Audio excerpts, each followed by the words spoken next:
I am Ms. Serena, 60 years old now, sitting in this creaky armchair by the window of my old house, where the curtains hang like weary ghosts, yellowed from years of sun and neglect. The rain patters against the glass, a soft, insistent rhythm that matches the beat of my tired heart. I've lived a life that no one truly knows, not even those closest to me, or so I thought.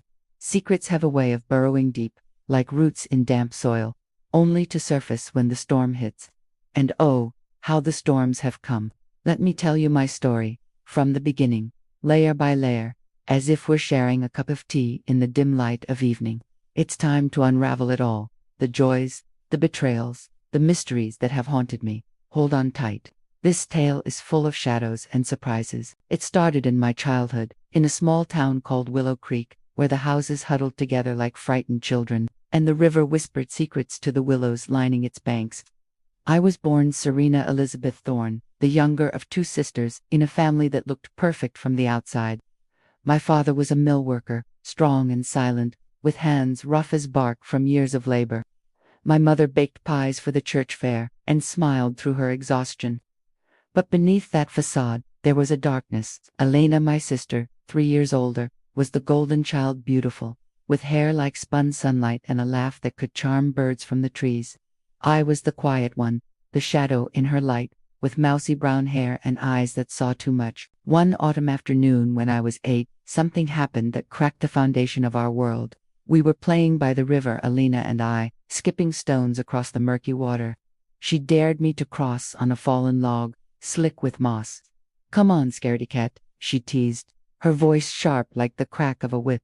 I hesitated, the water rushing below, cold and unforgiving. But I went, my small feet slipping. I fell in, the current pulling me under like greedy hands. I remember the panic, the water filling my lungs, the world turning black. Elena screamed for help, and father pulled me out, coughing and shivering. But later that night, as mother tucked me in, I overheard them arguing. She pushed her, father whispered harshly. I saw it from the window. Mother shushed him, but the seed was planted. Elena denied it, of course, with tears in her big blue eyes. "It was an accident," she sobbed. From that day, a rift grew between us, invisible but deep, like a scar under the skin. As we grew older, the jealousy festered. Elena got the new dresses, the attention from boys, the praise for her grades. I buried myself in books, dreaming of escape. But trauma lingers, doesn't it? It shapes you in ways you don't see until much later. By the time I was a teenager, I had nightmares of drowning, waking up gasping, the taste of river water on my tongue. Elena, meanwhile, blossomed into a young woman who turned heads wherever she went. She dated the captain of the football team, while I sat alone in the library, sketching faces in my notebook, faces of people I wished I could be. That's where I first met Daniel. He was the new boy in town, transferred from the city, with dark hair that fell over his eyes and a smile that made my heart stutter. He worked at the local diner after school, flipping burgers with a quiet intensity. One rainy afternoon, I ducked in to escape the downpour, my books clutched to my chest. He served me a cup of hot chocolate, his fingers brushing mine as he handed it over. "You look like you could use some warmth," he said, his voice low and kind. We talked for hours that day, about dreams and fears, the way only young people can. He told me about his absent father, a man who left when he was 5, leaving scars of his own. I shared bits of my story, careful not to mention Elena's shadow. Daniel saw me, truly saw me, in a way no one else had. We fell in love slowly, like leaves drifting from a tree. But Elena noticed, oh, how she noticed. "He's too good for you," she sneered one evening as we washed dishes, her voice dripping with venom. "What does he see in a mouse like you?" I ignored her, but the words stung. Daniel and I married young, at 20, in a simple ceremony by the river, the same river that nearly claimed me. Irony has a cruel sense of humor. Elena was my maid of honor, smiling through gritted teeth. We moved to a bigger city, leaving Willow Creek behind, hoping for a fresh start. Daniel got a job as a mechanic, fixing cars with those steady hands, while I worked as a secretary in a law firm, typing letters that held other people's secrets. Life settled into a rhythm, but mysteries began to creep in. Strange things happened. Letters arriving with no return address, containing old photographs of me as a child, standing alone by the river. "Who's sending these?" Daniel asked, frowning as he held one up to the light. I shrugged, a chill running down my spine. Then there were the phone calls, late at night, silence on the other end. When I picked up, I told myself it was nothing. Pranks, perhaps. But deep down, I felt watched, like eyes in the shadows. Enter Richard Hale. He appeared in our lives like a storm cloud on a clear day. Daniel met him at work, a client with a fancy car that needed repairs. Richard was tall, with sharp features and eyes like polished obsidian, always dressed in suits that screamed money. He befriended Daniel quickly, inviting us to dinners at upscale restaurants we couldn't afford. "You're like the brother I never had," he'd say to Daniel, clapping him on the back. But there was something off about him, a slickness that made my skin crawl. He looked at me too long, his gaze lingering like a touch. "Serena, you're a mystery," he once whispered when Daniel was out of earshot. "I love unraveling mysteries," I tried to warn Daniel.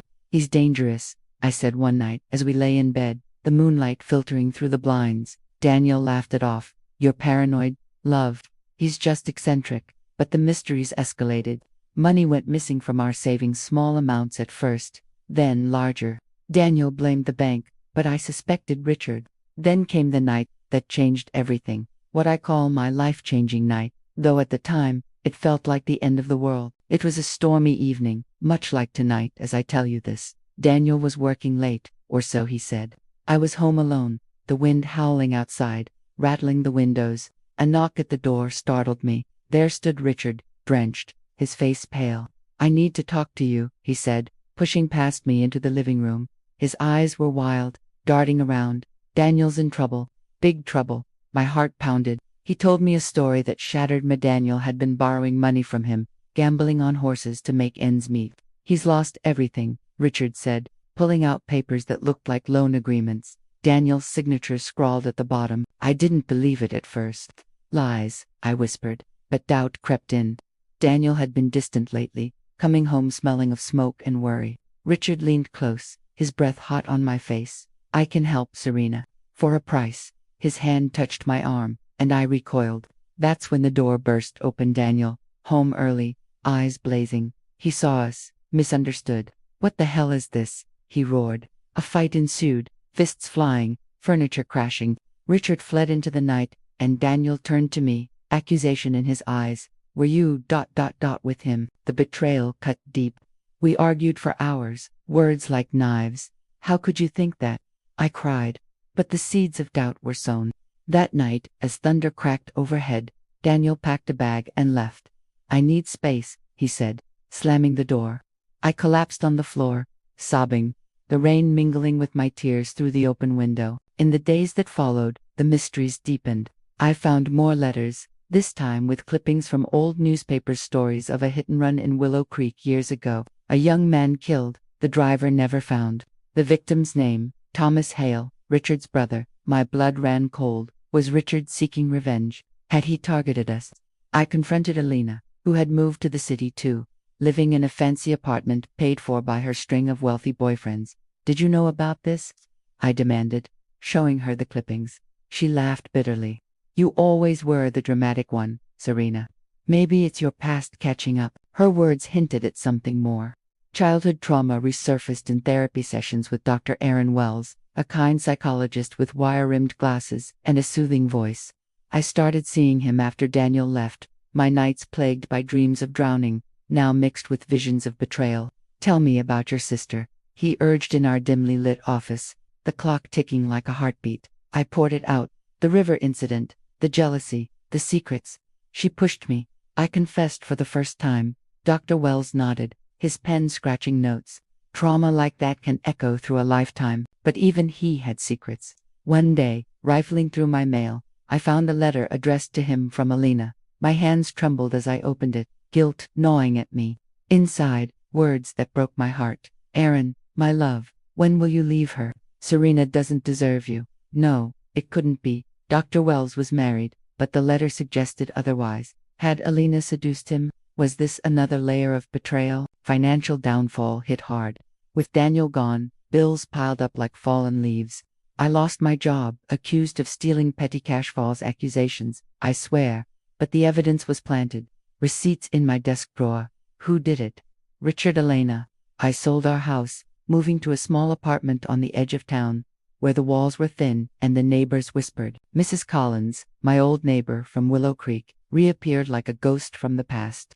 She was in her 80s now, frail but sharp-eyed, living in a nursing home nearby. I visited her, seeking comfort. "You were always the good one," she said, her voice quivering as she sipped tea from a chipped cup. "Alina. She was trouble. I saw her that day by the river. She pushed you, dear, and there's more." Her words hung in the air.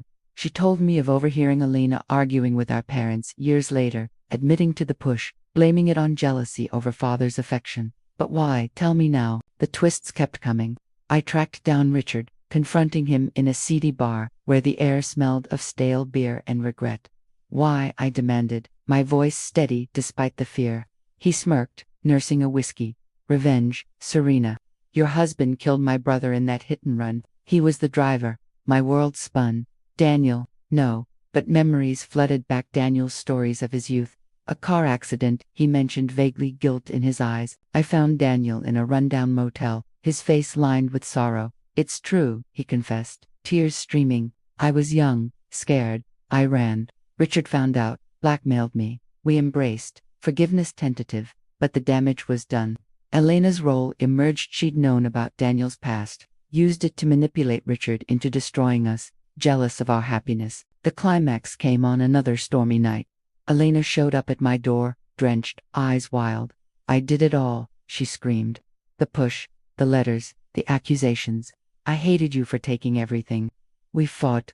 Words turning to shoves, crashing into furniture. In the struggle, she fell, hitting her head. Panic seized me. Was she dead? I called Dr. Wells, who arrived, his face ashen. "She's breathing," he said, but his hands shook. Turns out, he wasn't her lover, he was her therapist too, bound by confidentiality, watching our family unravel. Alina survived, but the truth poured out in the hospital. Cold lights buzzing overhead, family betrayal laid bare. Her jealousy stemmed from our father's abuse, hidden from me, directed at her. She'd blamed me for not seeing, for being the favored one. Heartbreaking, the layers of pain. Now, at 60, I reflect. Daniel and I reconciled, our love scarred but stronger. Richard vanished, his revenge incomplete. Mrs. Collins passed peacefully, her secrets shared. Dr. Wells helped us heal. Life's mysteries taught me, secrets bind us, but truth frees. Forgive, but remember. In the rain's rhythm, I find peace. A woman no longer defined by shadows,